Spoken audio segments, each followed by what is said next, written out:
My name is Steve Chimpaglia, and I'm going to present the warGames Tactical Media Collective, exploring the consequences of military recruitment through video games with Latinx teens.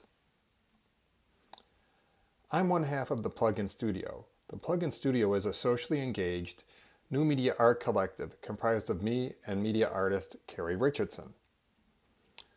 We collaborate with young people and adults in diverse communities to make art with technology, including video games, interactive sculpture, automata, and augmented reality graffiti.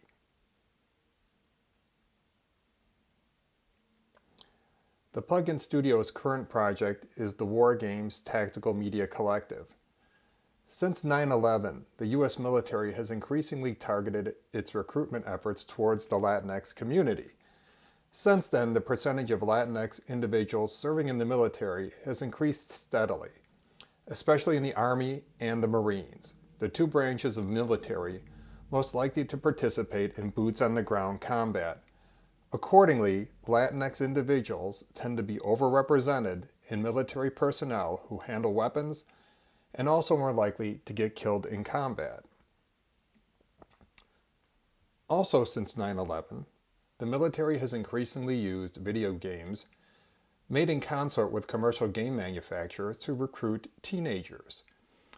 These games depict a glamorized form of warfare that is particularly alluring to teenage boys. The U.S. military has also pioneered the use of video game recruitment centers in malls and video game festivals, and an esports team with a heavy presence on the Twitch streaming game platform to propagate recruitment messaging to gamers as young as the age of 12. Here is a feature from Scripps News that elaborates on these military recruitment efforts. This is In the Loop. I'm Christian Bryant. For a couple of years now, the Pentagon has raised a growing concern for the U.S. military. Recruitment levels are dropping pretty fast. The Pentagon is particularly focused on recruitment levels for younger millennials and Gen Z. A Department of Defense survey found that when young people were asked how likely is it that you will serve in the military, only 11% responded definitely or probably. So the military has been investing in some unexpected strategies. A huge one: video games. Yeah, the Pentagon is hoping the world of esports, streaming, and gaming will turn things around for their generational recruitment crisis. Now, technically, video games aren't totally new territory for US military recruitment. In the early 2000s, the Pentagon released its own game called America's Army, a multiplayer shooting game in the vein of Call of Duty or Counter-Strike. After decades of pretty reasonable success, it eventually discontinued in early 2022. The US military has also collaborated with game makers behind franchises like Call of Duty or Doom, sometimes using modified versions of games to teach recruits, at other times consulting with game designers to plan realistic war scenarios, or even recruiting game designers for Washington think tanks focused on military strategy. So this relationship is decades old, but the dropping numbers of military applicants in recent years has ushered in a new era in the gaming military complex. And this is where esports and streaming have really dominated. All right, you guys ready for this first military branch battle? There is now a pro esports team for every branch of the military. Even Space Force. They compete with other pro teams, other military branches, shout out to the Air Force on their win earlier this month, and even other allied countries' military teams. The military also sponsors many esports tournaments, which helps enlarge their presence even more. They've also steadily been streaming on the massively popular platform Twitch, the top gaming streaming site in the world. But this is where recruiters have most recently run into trouble. Twitch's age limit is only 13 years old, and critics have objected to using such recruitment tactics on children. In some cases, the military allegedly had links with vague messages like "sign up to win," which, when clicked through, only led to recruitment forms. Right now, currently, children on platforms such as Twitch are bombarded with banner ads that link to recruitment sign-up forms that can be submitted by children as young as 12 years old. These are not educational outreach programs, but recruitment forms for the military. In 2020, Congresswoman Alexandria Ocasio-Cortez even proposed an amendment to a fiscal bill to stop the military from using video games for recruitment. Lawmakers voted against it, 292 votes to 126. Though it didn't pass, it renewed attention on the controversial practice and put a strain on the military's video game push. Around the same time as the House vote, the Army found itself in hot water after banning viewers on Twitch who trolled and criticized the military, including writer and activist Jordan Uhl. Have a nice time getting banned, my dude. After being sued for violating free speech, the military temporarily left Twitch altogether. Some critics have also pointed out the dangers of trivializing war and militarized violence for children by equating it with a video game. Even today, the Air Force has a game directly on its website called Airman Challenge that lets you learn about drones and operate one to bomb insurgents in Middle Eastern countries like Afghanistan and Iraq. It's unclear what exactly is next for the military's big recruitment push in video games. Although the recruitment practice has repeatedly found itself in controversy, it seems to be far from slowing down. Esports tournaments and sponsorships are only continuing, and the military has cautiously waded back into the world of streaming. Streaming platforms like Twitch face particular scrutiny for military recruitment because of the way the community operates. Here to explain more is Newsy's video game correspondent and producer of the award-winning Next Level series, Matt Picht. Matt, can you tell us why Twitch is such a huge part of recruitment efforts, and why was that particularly controversial? Twitch is a particularly fertile ground for that. Most of the Twitch audience is male, and plurality of it, 41%, end up being about in the 16 to 24 range, which is what they're really aiming for. And when recruiters are engaging with people on Twitch, it isn't sort of a passive one-way conversation in the same way that it might be on other social media platforms. People are in the chat, they're interacting with the streamer, they're asking questions, they're reacting to things that happen in the game. It's a very active kind of dynamic relationship that gets broadcast out to potentially thousands of people at a time. So it can be a very effective tool for the military branches to kind of get their message out there. As for why it's controversial, well, the specific problem with Twitch is that there's really no way to target your message or determine who's watching your streams. Any Twitch user from ages 13 or up can potentially log on and hop onto that stream and watch and get the same messages that everyone else is getting. And some parents of very young kids might not be super excited about that. Outside of recruitment, can you tell us a bit more about the relationship between the military and the gaming industry? Is this the main way that they have collaborated? Yeah, so that's an interesting question. The U.S. military and the video game industry actually has a long-running and very complicated history. Many of the first sort of early video games in like the 1960s and such were built using funds or technology that was really developed for military purposes. These days, the military and video games kind of interact in three main ways. The military kind of gets an image boost from a lot of popular video games. Stuff like Call of Duty, Medal of Honor, and things tend to portray military service as very active and engaging and fun. The military also uses video game technology to create simulations and war games and things, sort of using it for training or exercises and stuff like that. And finally, sort of an emerging use case here, a lot of veterans that are dealing with PTSD, some of them actually are getting treatment for those conditions using video game technology. There are VR simulations and things that simulate some of the traumatic experiences that veterans have gone through to kind of have them engage and confront those fears in a more controlled space and things. So video games as a technology have like a wide variety of applications and uses, and the military is taking full advantage of those things to help it, sort of carry out its mission. Newsy video game correspondent and producer of Newsy's Next Level series, Matt Picht. Matty, thank you so much for joining us, man.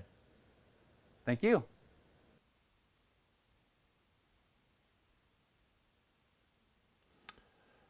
The warGames Tactical Media Collective is a collaboration between the Plug-in Studio and Latinx artist, political cartoonist, and military veteran Eric J. Garcia. The centerpiece of the project is a video game called Discharged that explores the real-life consequences of serving in the military, critiques the glamorized depiction of military combat presented in commercial video games such as Call of Duty, and criticizes the military's use of video games to recruit teens from low-income Latinx households. Here is a trailer for the Discharged game.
We also collaborated with several Teenage warGames collective members recruited from the traditionally Mexican-American community of Pilsen in Chicago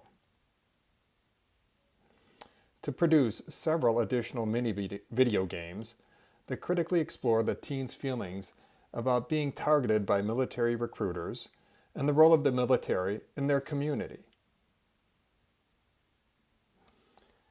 This phase of the project took place as part of the Plug-in Studio's Contemporary Conversations residency at the Chicago Art Department, also in the Pilsen neighborhood. I would like to highlight a few of the games created with the teen collective members. Fallen Comrade is a meditation on loss and grief precipitated by war. You play as a veteran contemplating the death of a fellow soldier killed in combat. As you process your grief, you must negotiate the way you interact with your community upon returning stateside. Birdwatching explores the deleterious effects of combat upon veterans. You play as a female veteran exploring your neighborhood on a pleasant afternoon.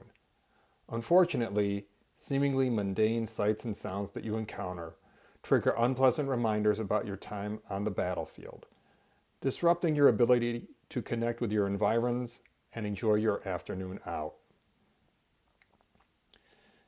These games, along with a beta version of Discharged, were exhibited at the pop-up Arcade plus Conversation event at Chicago Art Department on Memorial Day weekend 2019, where the teens engaged peers, family, and gallery visitors in discussion about the issues examined in the games. These games will be distributed along with the completed version of Discharged via the internet for desktop gameplay. The games created by the warGames collective team members and the final version of the Discharged video game will also be exhibited in the warGames Tactical Media exhibition in February 2024 at the Case Western Reserve University's ThinkBox Gallery. The warGames Tactical Media exhibition is curated by the Plugin Studio and examines the long-standing and symbiotic relationship between the commercial video game industry and the U.S. military, or what has been called the military entertainment complex. In addition to the games created by the Plugin Studio, the warGames exhibition will feature a media archive that includes interviews with U.S. military game developers, footage of soldiers training in cutting-edge VR gaming simulations, and documentation of how the military uses video game recruitment centers and esports tournaments to insinuate themselves into youth culture. Associated program for Cleveland teenagers would be offered through a partnership with the Museum of Contemporary Art Cleveland. We are hoping that the warGames Tactical Media exhibition will be a traveling exhibition, so if you are interested in hosting it in the future, please contact us. If you would like to find out more about the Plugin Studio or get in contact with me, please visit pluginstudio.net. Thank you.